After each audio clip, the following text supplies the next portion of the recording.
Hi friends, I welcome to all of you to this session of polity.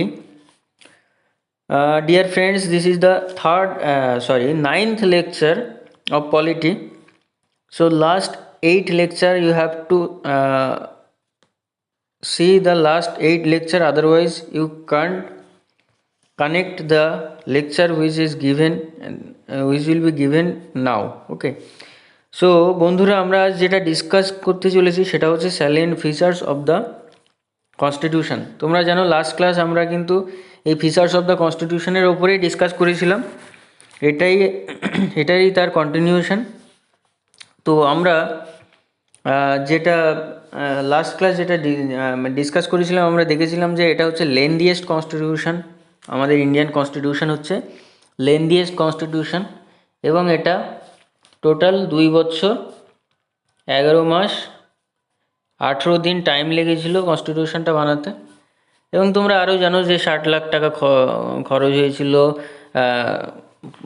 মানে 60খানা দেশের constitution go through করার পরে কিন্তু এটা হয়েছিল। বি.আর. আম্বেদকর করেছিলেন ড্রাফটিং কমিটির, মানে মেন চেয়ারম্যান ছিলেন বি.আর. আম্বেদকর। আরও অনেক কিছুই তোমরা পড়েছো। এবং এই ফিচার্সের মধ্যে আমরা আজ মেনলি যেটার উপরে পড়াশোনা করব সেটা হচ্ছে এই যে ফেডারাল আর ইউনিটারি যে বায়াস, ফেডারাল সিস্টেমও বলা হয় এটাকে, আবার ইউনিটারি সিস্টেমও বলা হয় আমাদের কনস্টিটিউশনকে। এই বিষয়টা জানবো কি ফেডারাল সিস্টেম কি ইউনিটারি সিস্টেম, ঠিক আছে? তো তো আমি সবার প্রথমে বলে রাখি যে এই features of the constitution of India এর মধ্যে আমরা দেখতে পাই যে আমাদের যে গভর্নমেন্ট অফ ইন্ডিয়া এটা কিন্তু 3 tier government, 3 TIER, 3 tier government. 3 tier government বলতে কি বোঝো? অ্যাকচুয়ালি তিনটে স্তর আছে। মেনলি তোমার সেন্ট্রাল গভর্নমেন্ট,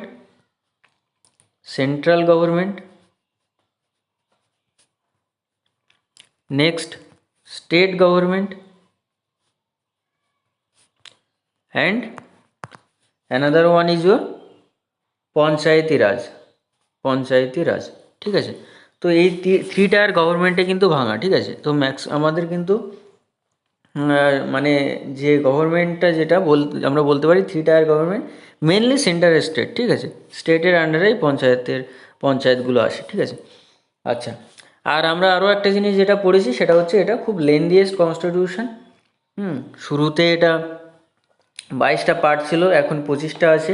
8টা শিডিউল ছিল, এখন 12টা আছে। 395টা আর্টিকেল ছিল, এখন কটা আছে? 465টা আর্টিকেল আছে। তো এইগুলো আমরা জানি। Now today we are going to discuss about the blend of rigidity and flexibility. Blend of rigidity and flexibility এটা কেন বলা হচ্ছে? কারণ এই আমাদের কনস্টিটিউশনটা দেখা যায় এটা রিজিড আবার ফ্লেক্সিবল। রিজিড কীভাবে? আমাদের কনস্টিটিউশনটা রিজিড এইভাবে যে it requires a special procedure for its amendment. যদি এর সংশোধন করতে হয় তাহলে একটা স্পেশাল প্রসিডিওর। কী স্পেশাল প্রসিডিওর? যে মানে অ্যাকচুয়ালি একটা মেজরিটি না পাওয়া পর্যন্ত কিন্তু এর সংশোধন করা যাবে না, ঠিক আছে? এক্সাম্পল হচ্ছে আমেরিকান কনস্টিটিউশন, এটা কিন্তু রিজিড কনস্টিটিউশনের মধ্যে একটা এক্সাম্পল, ঠিক আছে? ফ্লেক্সিবল কেন বলছে? It can be amended in the same manner as the ordinary laws. কখনো অর্ডিনারি ল নিয়ে এসেও এটা অ্যামেন্ড করা যায়। ফর এক্সাম্পল ব্রিটিশ কনস্টিটিউশন, ঠিক আছে? তো ব্রিটিশ কনস্টিটিউশনের মতো এটা কিন্তু অর্ডিনারি ল দিয়েও কিন্তু মানে ল এনে কিন্তু অ্যামেন্ড করা যায়। তো রিজিড আবার ফ্লেক্সিবল এটা একটা ব্লেন্ড, মানে হচ্ছে মিক্সচার একটা, ঠিক আছে? তো আমরা এটাও বলতে পারি না যে রিজিড, আবার এটাও বলতে পারি না ফ্লেক্সিবল, এটা মাঝামাঝি একটা জায়গা, ঠিক আছে? The constitution of India neither rigid not flexible. এটা কি বলছে? Synthesis of both. সিনথেসিস মানে এই টোটাল দুটোরই একটা মিশ্রণ, ঠিক আছে? আর্টিকেল 368 তোমরা জানো পার্ট 20-তে ছিল। It provide 2 types of amendments. দুটো টাইপের অ্যামেন্ডমেন্ট বলে। একটা কি বলছে? Some provision can be amended by special majority. Special majority মানে হচ্ছে 2/3 মেজরিটি পেতে হবে। কোনো পার্লামেন্টে মনে করো 100টা আছে সিট, তো এর মধ্যে 2/3 বলতে কি বুঝো? যে 67, ওকে? 67 কিন্তু ভোটিং দরকার, তারপরে আমি মেজরিটিটা পাবো, ঠিক আছে? আচ্ছা, 2/3 majority of the member of each house presented and voting, and a majority that is more than 50% of the total member of each house। বোঝা গেল? তো অ্যামেন্ডমেন্ট করতে গেলে কিন্তু এইভাবে আমাদের 2/3 মেজরিটি এইভাবে কিন্তু দরকার হয়, ঠিক আছে। আচ্ছা, some of the other provision can be amended by special majority of the parliament and with the ratification by half of the total state। Special majority বলতে মানে 50%, 50+1, ঠিক আছে, half of the total state। At the same time some provision of the constitution can be amended by a simple majority of the parliament in the manner of ordinary legislative process। Simple majority হচ্ছে ordinary legislative process অনুযায়ী একটা মানে তোমার সংশোধন যেটা করা যায়, ঠিক আছে। Notably this amendments do not come under article 368। কোনো 368-এর আন্ডারে আসবে না অর্ডিনারি লেজিসলেটিভ প্রসেসের মাধ্যমে যদি তুমি কোনো সংশোধন করো।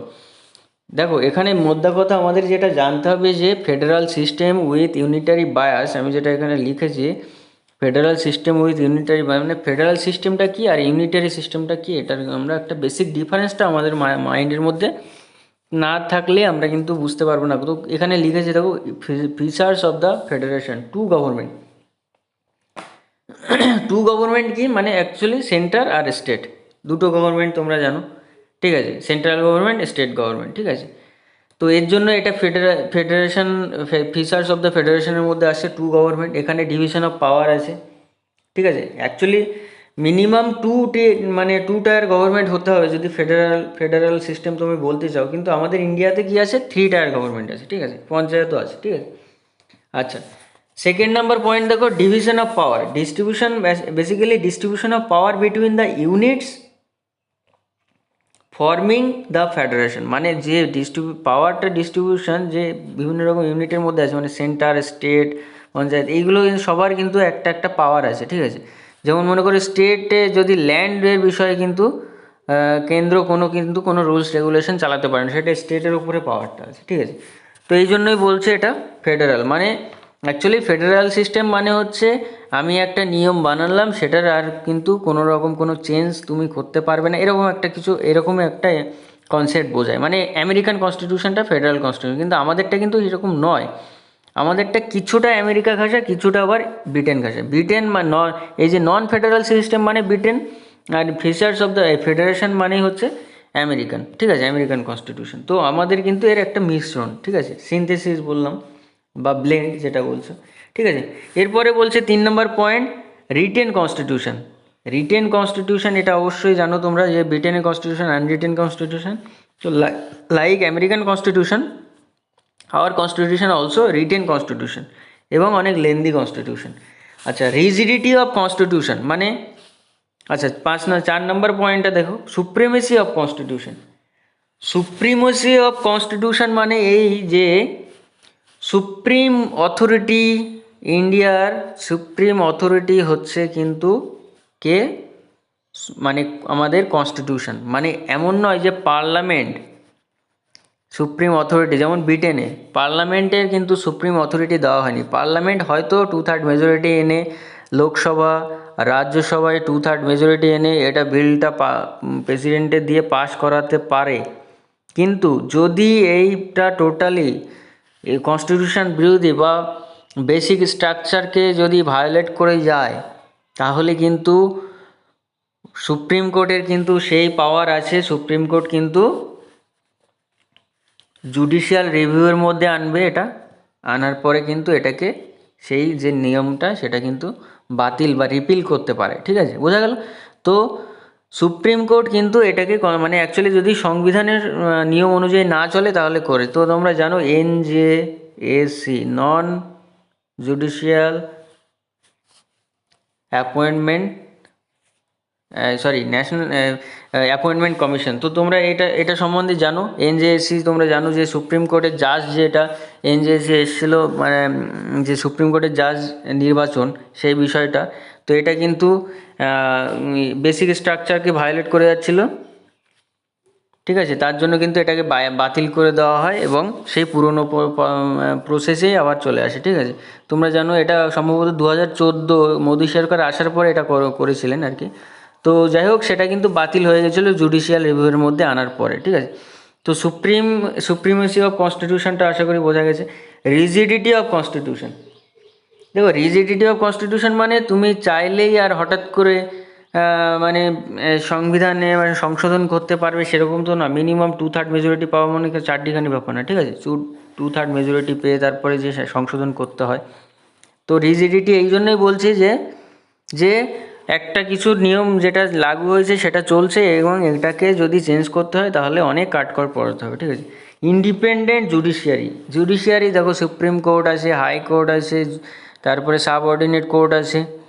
এদের কিন্তু মানে এদের একটা পাওয়ার আছে, এই পাওয়ারটা কিন্তু ইন্ডিপেন্ডেন্ট আর একে অপরের সঙ্গে একই মালায় যুক্ত। মানে মানে এর একটা পাওয়ার আছে, এমন নয় যে হাইকোর্ট এসে এখানে হস্তক্ষেপ করছে যখন তখন যে কোনোভাবে, হ্যাঁ, মিস ইউজ করছে সব সাবঅর্ডিনেট কোর্টকে, এরকম কিছু নয়। ঠিক আছে, আর কি বলছে বাইক্যামেরালিজম হচ্ছে যেমন লোকসভা রাজ্যসভা আছে, তো এই জন্যই ক্যামেরালিজম বলছে, মানে দুটো সভা, মানে আমাদের আপার হাউস লোয়ার হাউস। ঠিক আছে, সিমিলারলি যদি আমি স্টেটে দেখি তাহলে MLA, member of legislative assembly, আর মেম্বার অফ লেজিসলেটিভ কাউন্সিল। তো এই জন্য এটাকে ক্যামেরালিজম বলছে। এটা এই কনসেপ্টটা কোথা থেকে এসেছিল, গভর্নমেন্ট অফ ইন্ডিয়া অ্যাক্ট, মানে কোথা থেকে এসেছিলো তোমরা অবশ্যই জানিও। কত সালে এসেছিলো জানাবে অবশ্যই। 1919 নাকি 1935 নাকি 1909, কিসের মাধ্যমে এসেছিলো অবশ্যই তোমরা কমেন্ট বক্সে জানিও। ঠিক আছে, বাইক্যামেরালিজম। ঠিক আছে, আচ্ছা, তো এখানে বাইক্যামেরালিজম কনসেপ্টটা বোঝা গেল।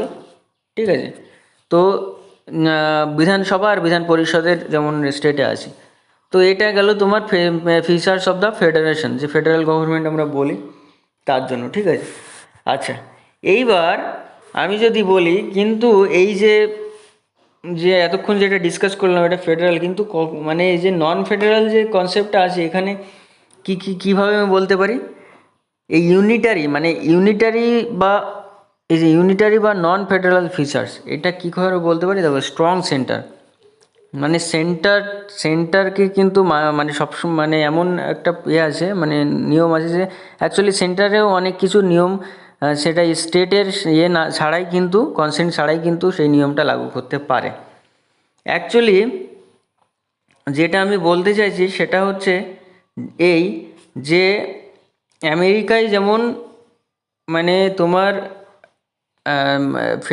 ফেডারালিজম যেমন চলে, কিন্তু আমাদের দেশে ইউনিটারি আর নন ফেডারাল সিস্টেম যেটা বলছে সেটা অ্যাকচুয়ালি ব্রিটেনের কনস্টিটিউশনের মতো। স্ট্রং সেন্টার কেন বলা হচ্ছে, কারণ স্ট্রং মানে মানে সেন্টার থেকে কিন্তু মানে তোমার সরি আমি একটু ভুল বললাম এই জায়গাটায়, মানে এই স্ট্রং সেন্টার এই কারণে বলা হচ্ছে, স্ট্রং সেন্টার যেটা বলা হচ্ছে কারণ দেখো সেন্টার থেকে কখনো কখনো কিছু কিছু রুলস যেটা সেন্টার অটোমেটিক কিন্তু লাগু করতে পারে। যেমন আমি মনে করো যে যদি মনে করো দেশে একটা ডিস্টারবেন্স তৈরি হয়ে তখন কিন্তু প্রেসিডেন্ট রুল সেটা সেন্টার থেকে লাগু হয়ে যাবে, বা এক্সটার্নাল অ্যাগ্রেশনে যখন হবে তখন কিন্তু প্রেসিডেন্ট কিন্তু মানে সেন্টার কিন্তু আর স্টেটে শুনবে না, তখন নিজের মতো করে রুলস রেগুলেশন চালাতে হবে। সিঙ্গেল কনস্টিটিউশন মানে হচ্ছে একটাই কনস্টিটিউশন ইন্ডিয়ায়, সেটা এমন নয় যে কোনো একটা আলাদা স্টেটে, এখন জম্মু কাশ্মীরে ছিল সেটা কিন্তু এখন আর নেই। তো এমন নয় যে আলাদা আলাদা স্টেটে আলাদা আলাদা কনস্টিটিউশন, ইউনিটারি মানে একতা একটা। ঠিক আছে, স্ট্রং সেন্টারে যখন সেন্টার যে একটা ডিসিশন নিল সেটাকে সবাইকে মানতে হবে, এরকমই একটা ব্যাপার। তো সিঙ্গেল কনস্টিটিউশন মানে একটাই কনস্টিটিউশন, সেটা সবাইকে মানতে হবে। যে আমেরিকার মতো ডুয়াল সিটিজেনশিপ নয়, কিন্তু আমেরিকায় যেমন টোটাল আমেরিকায় সিটিজেনশিপ আছে, আবার প্রত্যেকটা স্টেটে আলাদা আলাদা সিটিজেনশিপ দরকার হয়। ঠিক আছে, তো এটা ওর জন্য ডুয়াল সিটিজেনশিপ বলে, আমাদের কিন্তু সিঙ্গেল সিটিজেনশিপ। ঠিক আছে, এই জন্য আমরা ইউনাইটেড হয়ে আছি।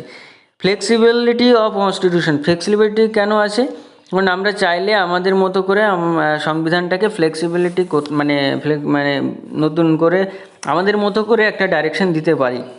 ঠিক আছে, অবশ্যই একটা মেজরিটি ছাড়া সম্ভব নয়। ইন্টিগ্রেটেড জুডিশিয়ারি মানে প্রত্যেকটা জুডিশিয়ারির সঙ্গে প্রত্যেকটা মানে প্রথমে সুপ্রিম কোর্ট, তার আন্ডারে হাইকোর্ট, তার আন্ডারে সাবঅর্ডিনেট কোর্ট, এইভাবে কিন্তু আছে। ঠিক ঠিক আছে, ডিস্ট্রিক্ট কোর্ট যেগুলো।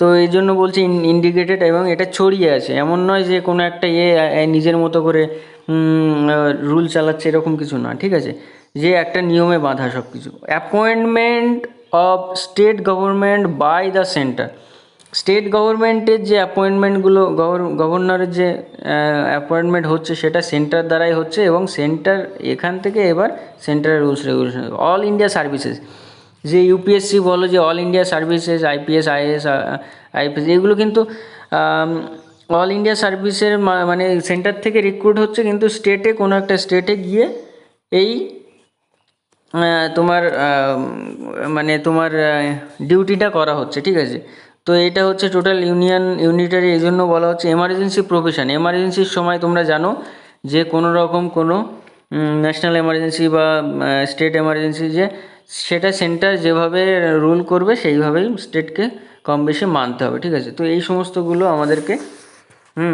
জানতে হবে, যে ইউনিটারি ফিচার্স কী কী আছে। আচ্ছা, ইউনিটারি ফিচার্সের মধ্যে আরও কিছু জিনিস যেটা আমরা ডিসকাস করে নিই, সেটা হচ্ছে মনে করো যে the state do not have their own constitution, মানে কোনো একটা স্টেট তার নিজের কনস্টিটিউশন নেই। হ্যাঁ, মানে ইউএসএ কিন্তু নিজেদের আলাদা আলাদা স্টেট অনুযায়ীও কিন্তু আলাদা আলাদা মানে কনস্টিটিউশন আছে। কিন্তু অস্ট্রেলিয়ার, আমরা অ্যাকচুয়ালি অস্ট্রেলিয়ার হচ্ছে অ্যাকচুয়ালি নিজের কনস্টিটিউশন আছে। ঠিক আছে, মানে অস্ট্রেলিয়ার কিন্তু অ্যাকচুয়ালি নিজের কনস্টিটিউশন আছে। ঠিক আছে, এটা কিন্তু খুব মাথায় রাখবে তোমরা। তো এই কারণে কিন্তু আমাদের এটাকে ইউনিটারি বলা হয়, মানে এখানে কিন্তু নিজেদের আলাদা আলাদা স্টেটের কনস্টিটিউশন নেই, যেমন অস্ট্রেলিয়া বা ইউএসএর আছে। ঠিক আছে, আচ্ছা, আর কি আছে এখানে? ইউনিফর্ম আমি বললাম, ইউনিফর্ম তোমার এক minute, uniform and single citizenship বললাম।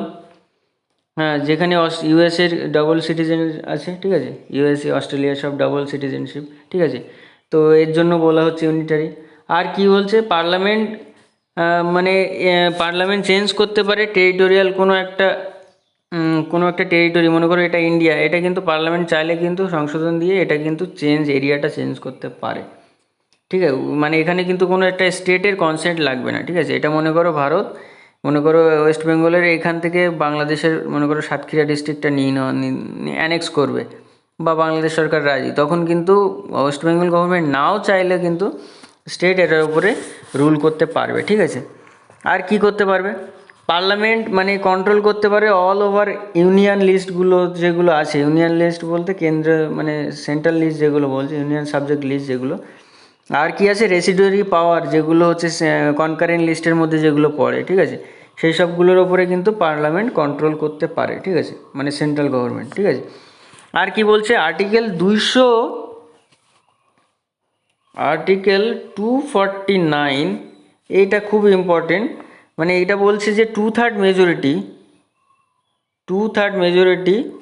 অ্যাকচুয়ালি আর্টিকেল 249, এটা এখানে কি বলছে, with the consent of 2/3 majority Rajya Sabha can authorise parliament to make laws on any state subject. যে স্টেট সাবজেক্টগুলো আছে, ঠিক আছে, স্টেট সাবজেক্টগুলো যেগুলো আছে, মানে তোমরা জানো স্টেট লিস্ট, সেন্ট্রাল লিস্ট আর কনকারেন্ট লিস্ট আছে। তো স্টেট সাবজেক্ট লিস্টে যেগুলো আছে সেগুলো আর্টিকেল 249 কী বলছে, 2/3 মেজরিটি নিয়ে রাজ্যসভা কি করতে পারে, রাজ্যসভা কোনো একটা ল তৈরি করতে পারে স্টেট সাবজেক্ট লিস্টের উপরে। বোঝা গেল? এবার তোমরা জানো রাজ্যসভা টোটালি এটা স্টেট রিপ্রেজেন্ট করে রাজ্যসভার মেম্বারগুলোকে, এই জন্যই এটা এই অথরিটিটা দেওয়া হয়েছে। তো মনে রাখবে আর্টিকেল 249, ঠিক আছে, কি করতে পারে, with the consent of 2/3 majority Rajya Sabha can authorise parliament to make laws on any state subject. বোঝা গেল? I think in this point is clear now. Next point, article 250 কী বলছে, খুব ইম্পর্টেন্ট এগুলো। ঠিক আছে, আর্টিকেল 250 বলছে যে if there is national emergency parliament has the right to make laws with respect to states subject automatically. মানে যখন কোনো একটা ন্যাশনাল এমার্জেন্সি আসবে, ঠিক আছে, ন্যাশনাল এমার্জেন্সি যখন আসবে, পার্লামেন্ট কী করতে পারে, এটা যদি মনে করো ইন্ডিয়ান পার্লামেন্ট, এ কী করতে পারবে, এর রাইট আছে আর্টিকেল 250 একে এই রাইটটা দিচ্ছে যে তোমার মানে কোনো একটা নিয়ম ল বানাতে পারবে স্টেট সাবজেক্ট, মানে মানে উইথ রেসপেক্ট টু স্টেট সাবজেক্টের ওপরে, কিন্তু মানে ল অটোমেটিক্যালি এ ল বানাতে পারবে, এর জন্য আবার কোনো ডিসকাশন দরকার নেই, অটোমেটিক্যালি হবে এটা, ঠিক আছে। আর্টিকেল 250 এই পাওয়ারটা পার্লামেন্টকে দিয়েছে, বোঝা গেল। নেক্সট পয়েন্ট দেখো, নেক্সট পয়েন্ট খুব ইম্পর্টেন্ট, সেটা হচ্ছে আর্টিকেল 252। আর্টিকেল 252, দেখো আর্টিকেল মুখস্থ করতে হবে না, আমি বারবার বলছি, তোমরা বারবার এখানে শোনো, শুনলেই কিন্তু আস্তে আস্তে আস্তে আস্তে এটা কিন্তু তোমাদের ভিতরে অলরেডি ভিতরে চলে যাবে, ঠিক আছে। এটা মুখস্থ করার দরকার নেই, বারবার লেকচারটা দেখো, শোনো এবং নোটসটা দেখো, তাহলেই হবে, ঠিক আছে। এখানে 252 কী বলছে, on the request of 2 or more state parliament can লেজিসলেট on particular state subject. মানে আমি আবার বলছি, মনে করো এটা ইন্ডিয়া, এবার বলছে এটা মনে করো রাজস্থান, এটা মনে করো ওয়েস্ট বেঙ্গল, এটা মনে করো মহারাষ্ট্র, এটা গুজরাট। তাহলে বলছে 2 or more, বলছে দুটো বা তার বেশি কোনো স্টেটের রিকোয়েস্টে পার্লামেন্ট কি করে, কি পারবে, can লেজিসলেট on particular state subject, কোনো একটা স্টেট সাবজেক্ট একটা ম্যাটার আছে সেটার উপরে কিন্তু দুটো বা তার বেশি যদি রাজ্য যদি চায়, তারা রিকোয়েস্ট করে, তাহলে আর্টিকেল 252 বলছে হ্যাঁ পার্লামেন্ট এটার উপরে কিন্তু আইন প্রণয়ন করতে পারে, বোঝা গেল। আচ্ছা, এইটা যদি বোঝা যায় তাহলে আমরা আসি আর্টিকেল 253। 253 কী বলছে আর্টিকেল, এখানে এগেইন পার্লামেন্ট বলছে পার্লামেন্ট ল তৈরি করতে পারে on state list to comply with the international agreement. State লিস্টের উপরে পার্লামেন্ট ল করতে পারে, মানে কি, ইন্টারন্যাশনাল এগ্রিমেন্টের উপরে, ঠিক আছে। স্টেট লিস্টের উপরে পার্লামেন্ট ল বানাতে পারে, ঠিক আছে। তো এগুলো খুব ইম্পর্টেন্ট। আর তোমরা জানো আর্টিকেল 356, এটা হচ্ছে প্রেসিডেন্ট রুল চালু হয়ে যাবে যদি মানে সেন্টার চায় কোনো একটা কনস্টিটিউশনাল মেশিনারি যদি ব্রেকডাউন হয়েছে কোনো একটা স্টেটে, তাহলে পার্লামেন্ট মানে অ্যাকচুয়ালি প্রেসিডেন্ট রুল চালু হয়ে যাবে, ঠিক আছে।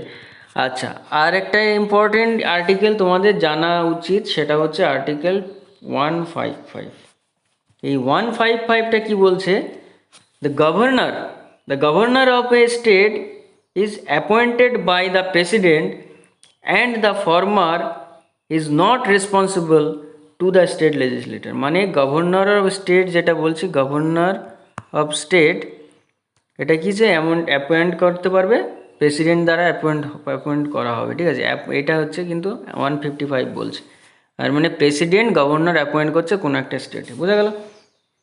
এরপরে যেটা জানার দরকার আমাদের 160 আর্টিকেল 160 কি বলছে, parliament can give some financial order or can order to reserve money bill passed by state।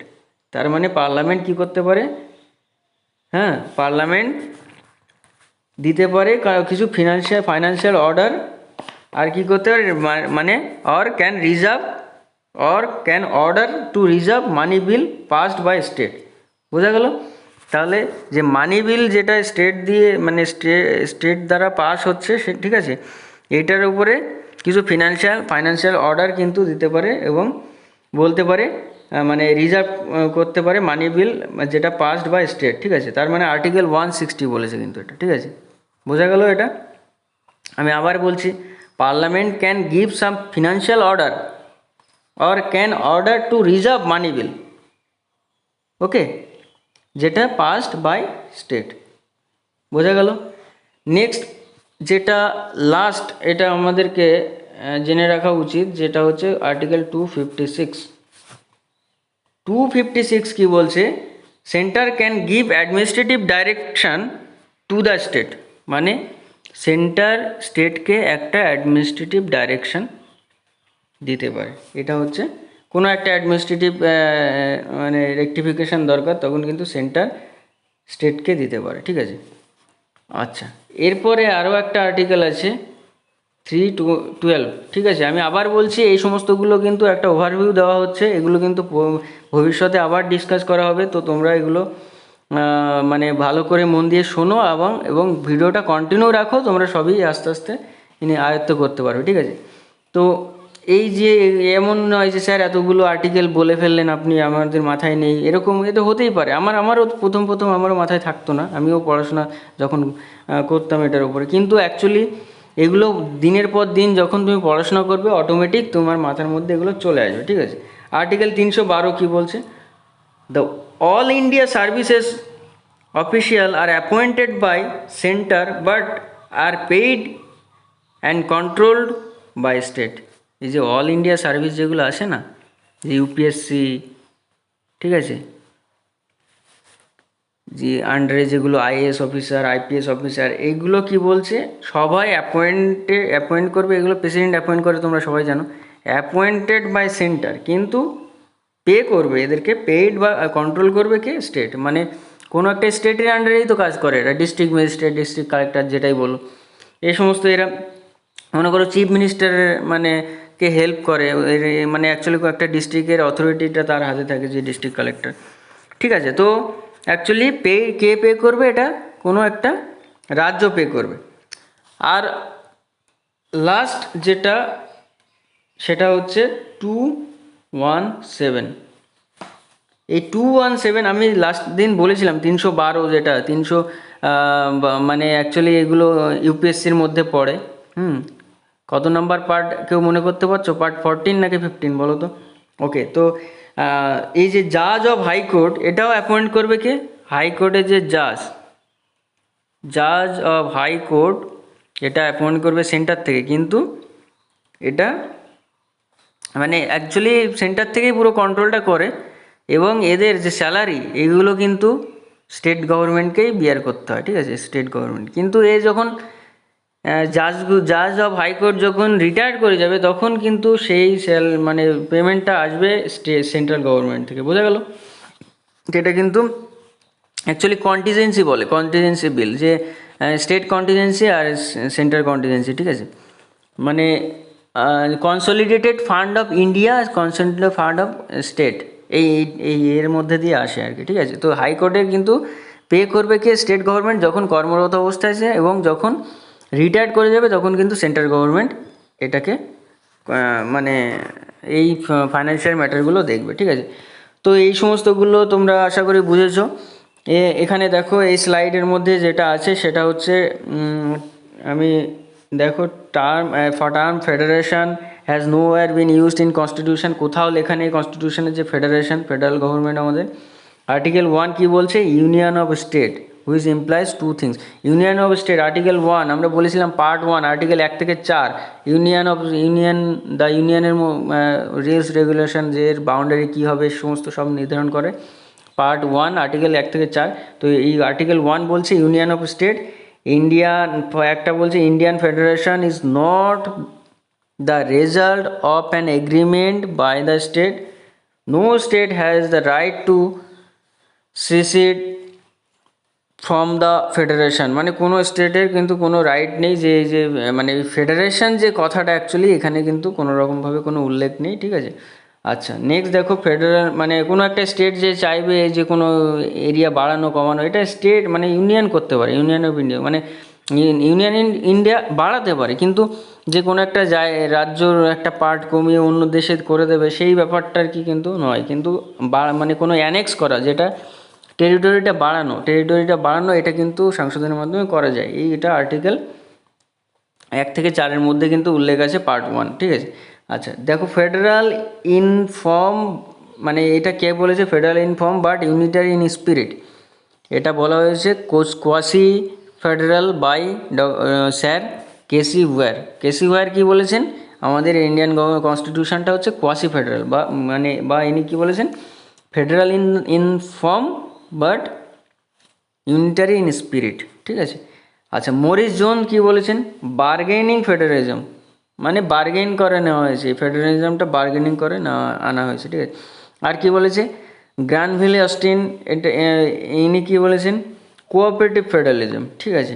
এই টার্মগুলো শুধু আসে যে এ কী বলেছে ও কী বলেছে, এতটা ইম্পর্টেন্ট নয়। আইভার জেনিং কী বলেছে ফেডারেশন উইথ সেন্ট্রালাইজিং টেন্ডেন্সি, বোঝা গেল, ফেডারেশন উইথ সেন্ট্রালাইজিং টেন্ডেন্সি।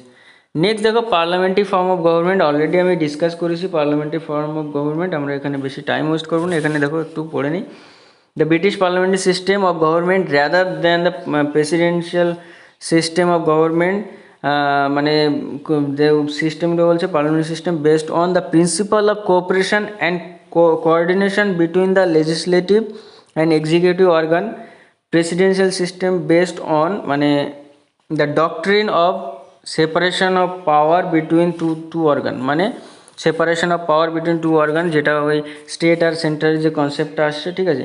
এখানে দেখো parliamentary system also known as Westminster model of government, responsible government and cabinet government, ঠিক আছে। The constitution establishes parliamentary system not only at the centre but also in the state, বোঝা গেল। তাহলে বলছে constitution establish the parliamentary system, এটা শুধু central নয় স্টেটেও কিন্তু এটা এস্টাবলিশ করা আছে, ঠিক আছে। তো এটা হচ্ছে পার্লামেন্টারি সিস্টেম। এরপরে দেখো আরও কি বলছে, the features of the parliamentary government in India are presence of nominal and real executive. দেখো নমিনাল অ্যান্ড রিয়েল এক্সিকিউটিভ মানে প্রাইম মিনিস্টার আর প্রেসিডেন্ট, ঠিক আছে। এই যে প্রাইম মিনিস্টার আর প্রেসিডেন্ট, একজন হচ্ছে নমিনাল, একজন হচ্ছে রিয়েল এক্সিকিউটিভ, ঠিক আছে। মানে তো এইটা কে নমিনাল কে রিয়েল তোমরা একটু নেটে সার্চ করবে, দেখবে আর আমাকে জানাবে, ঠিক আছে। আচ্ছা নেক্সট দেখো মেজরিটি পার্টি মানে হচ্ছে এই যে features of the parliamentary government, এর একটা হচ্ছে বলছেন মেজরিটি পার্টি, মানে মেজরিটি পার্টিরাই রুল করবে, যারা মানে সেন্টারে মেজরিটি পাবে, সবচেয়ে বেশি ভোটিং যে পাবে। আর কি বলছে collective responsibility of the executive and legislator. দেখো লেজিসলেচার কী করে, যে আইন প্রণয়ন তৈরি করে আলোচনার মাধ্যমে, আর এক্সিকিউটিভ কি অ্যাপ্লিকেশন করে, অ্যাপ্লাই করে ওটা। তো এটার বলছে কালেকটিভ রেসপন্সিবিলিটি। আমাদের দেশে কিন্তু অ্যাকচুয়ালি এটা মিলেমিশে আছে। অ্যাকচুয়ালি আমাদের দেশে দেখো তুমি যদি বলো যে এখন ডিফেন্স মিনিস্টার কে আছে, তো তোমরা সবাই জানো এখন ডিফেন্স মিনিস্টার কে আছে, রাজনাথ সিং। আচ্ছা ফিনান্সিয়াল মিনিস্টার মনে করো, ফাইন্যান্স মিনিস্টার নির্মলা সীতারামন আছে, বা তোমরা যদি বলো হোম মিনিস্টার আছে আমাদের অমিত শাহ। তো কী হচ্ছে, এরাই কিন্তু পার্লামেন্টে আছে, এরাই নিয়মকানুন বানাচ্ছে এবং এরাই আবার এদের মাধ্যম দিয়ে মানে এমন নয় যে পার্লামেন্টে আছে সে মানে অন্য কেউ আর কি এর অ্যাপ্লিকেশন। তো আলটিমেটলি এটা মিলেমিশে সব কিছু আছে, ঠিক আছে। Membership of the ministers in the legislature, মিনিস্টারদের মেম্বারশিপ লেজিসলেচারে এটা তো আছে। Leadership of the prime minister or chief minister, prime মিনিস্টারেরও লিডারশিপ আছে, আবার চিফ মিনিস্টারের লিডারশিপ আছে। Okay, dissolution of the lower house, Lok Sabha আর অ্যাসেম্বলি। দেখো লোয়ার হাউসে ডিসলিউশন হয় তোমরা জানো যে 5 বছর পর ভোটিংয়ের মাধ্যমে। লোয়ার হাউস মানে হচ্ছে লোকসভা, ঠিক আছে। আর স্টেটের দিক থেকে বেজার করে MLA, member of legislative assembly যেটা বলে, তো সেটা হচ্ছে বিধানসভা, ঠিক আছে। তো এর কিন্তু ডিসলিউশনও হয়, ঠিক আছে। তো দেখো এরপরে দেখো fundamental difference between Indian parliament and British parliament. কী কী ফান্ডামেন্টাল ডিফারেন্স আছে? ফার্স্ট দেখো the Indian state has elected head, মানে ইলেক্টেড হেড মানে আমরা কিন্তু প্রাইম মিনিস্টারকে ইলেকশনের মাধ্যমে করি, কিন্তু ব্রিটিশদের কী করে এই যে হেরিডিটারি বলে, হেরিডিটারি মানে মোনার্কি, মানে আমি রাজা ছিলাম বা আমি হেড ছিলাম, আমার পরবর্তী উত্তরপুরুষ সে আমার ছেলে বা মেয়ে সে কিন্তু হবে। তো এই ব্যাপারটা কিন্তু ইন্ডিয়াতে নেই। এখানে একটা মানে রিক্সাওয়ালা ছেলেও প্রাইম মিনিস্টার হতে পারে বা একটা মিনিস্টারের ছেলেও প্রাইম মিনিস্টার হতে পারে। তো সেটা কিন্তু এরকম নয়, ঠিক আছে। নেপোটিজম সব জায়গায় আছে কম বেশি, কিন্তু মানে আমাদের দেশে কিন্তু সংবিধানে ওটা লেখা নেই। আমাদের এখানে ইলেকশন করার পরে কিন্তু আমরা প্রাইম মিনিস্টার সব কিছুই আমরা কিন্তু এইভাবেই কিন্তু করি, মানে নির্বাচন করি। Indian parliament is not a sovereign body like British parliament. বলছে এটা সোভারেন বডি নয়, British parliament. In parliamentary system weather In India or Britain, the role of the Prime Minister has become so significant and crucial that the political scientists like to call it a prime ministerial government। ঠিক আছে, তো actually আমাদের এটা কিন্তু মানে যে একজন যে মানে ব্রিটিশদের মধ্যে কিন্তু একদম পার্লামেন্টটা একটা সভারেন বডি নয়। ঠিক আছে, এটা হচ্ছে তোমার ডিফারেন্স। যাওয়ার আগে আজকের লেকচার এই পর্যন্তই শেষ করব। যাওয়ার আগে এটাই বলতে চাই, তোমরা কিছু মডিফিকেশান চাইলে অবশ্যই জানিও। আর পিডিএফটা কিন্তু তোমরা টেলিগ্রাম চ্যানেলে পেয়ে যেতে পারো। ঠিক আছে, নক করলে অবশ্যই পাবে। আচ্ছা, নেক্সট হচ্ছে কোশ্চেন। যাওয়ার আগে কিছু দিয়ে যাব। Question number 1, how many spokes in our national flag? আমাদের ন্যাশনাল ফ্ল্যাগটার মধ্যে কটা স্পোক আছে? ঠিক আছে, তোমরা সবাই জানাবে। 22টা, 24টা, 18টা, 20টা জানিও। ঠিক আছে, what is our national song and who wrote this? আমাদের ন্যাশনাল সংটা কি তোমরা সবাই জানো, কে লিখেছিল অবশ্যই বলবে। আর এটা অ্যাডপ্ট করা হয়েছিল কত সালে কত তারিখে সেটা অবশ্যই বলবে। ঠিক আছে, আচ্ছা next, in which year our supreme court establish? আমাদের সুপ্রিম কোর্ট কত সালে স্ট্যাবলিশ হয়েছিল? ঠিক আছে, সেটা অবশ্যই তোমরা দেখবে। What is our national anthem and who wrote this? আমাদের ন্যাশনাল অ্যান্থেমটা কী এবং কে লিখেছিল, এবং এটাও লিখবে কত সালে এটা অ্যাডপ্ট করা হয়েছে আমাদের কনস্টিটিউশন। ঠিক আছে, তো আজকের ভিডিওটি এই পর্যন্তই। এখানে তোমাদের কনস্টিটিউশন যেটা আমি পড়াচ্ছি এটা কিন্তু মানে একটু ডিটেলসেই আমরা পড়ছি, কিন্তু কি তোমরা লেকচারটার পাশাপাশি বইটাও খুলবে, বইটাও দেখবে, কারণ এই লেকচার শুনেই শুধু কিন্তু তোমরা মাথায় রাখতে পারবে না, বারবার শুনবে। যখন তোমার ফ্রি টাইম থাকবে তখন শুনবে, বা মনে করো তুমি এক্সারসাইজ করছো তখন তুমি ভিডিওতে মানে চালিয়ে তুমি এক্সারসাইজ করছো, তোমার এক্সারসাইজও হয়ে গেল। আর ভিডিওটি তুমি, যেহেতু আমি সব কিছু মুখে বলছি, তো এই ভিডিওটি তুমি অডিওর মতো করে শুনলেও কিন্তু তোমার অনেক উপকার হবে। ঠিক আছে, আর তুমি দেখবে ঘুরে ফিরে এই ধরনের কোশ্চেন আর্টিকেল 249-এ কী বলেছে, আর্টিকেল 250-তে কী বলেছে, আর্টিকেল 356-এ কী বলেছে, আর্টিকেল 253 কী বলেছে, আর্টিকেল 217 কী বলেছে, এই সমস্ত কিন্তু আসে স্টেটমেন্ট আকারে কিন্তু তুলে দেবে। তোমাদেরকে কিন্তু ভেরিফাই করে দেখতে হবে, বইয়ে পড়বে, পাশাপাশি লেকচারটাও দেখো, রিভিশনের কাজ করবে, এবং মানে অ্যাটলিস্ট যেটা আমি বলবো সেটা হচ্ছে কনসিস্টেন্সি বজায় রাখবে। মানে কি, আজকে যদি 4 ঘন্টা, কালকে 4 ঘন্টার বেশি পড়ো কিন্তু কম পড়ো না, এইভাবে কিন্তু একটা কনসিস্টেন্সি ধরে রাখতে হবে। এইটাই কিন্তু থাকে না বলেই কিন্তু ম্যাক্সিমাম স্টুডেন্ট কিন্তু ফেলিওর হয়। ঠিক আছে, তো আর বেশি ভিডিওটি বাড়িয়ে সময় নষ্ট করব না। তোমরা সবাই জানো, তোমরা এত দূর পৌঁছে গেছো যখন, অবশ্যই তোমাদের সেই বোধ বুদ্ধি আছে। তো তোমরা কিন্তু কন্টিনিউ করো পড়াশোনা। Thank you for listening. আজকে এই পর্যন্তই রাখছি।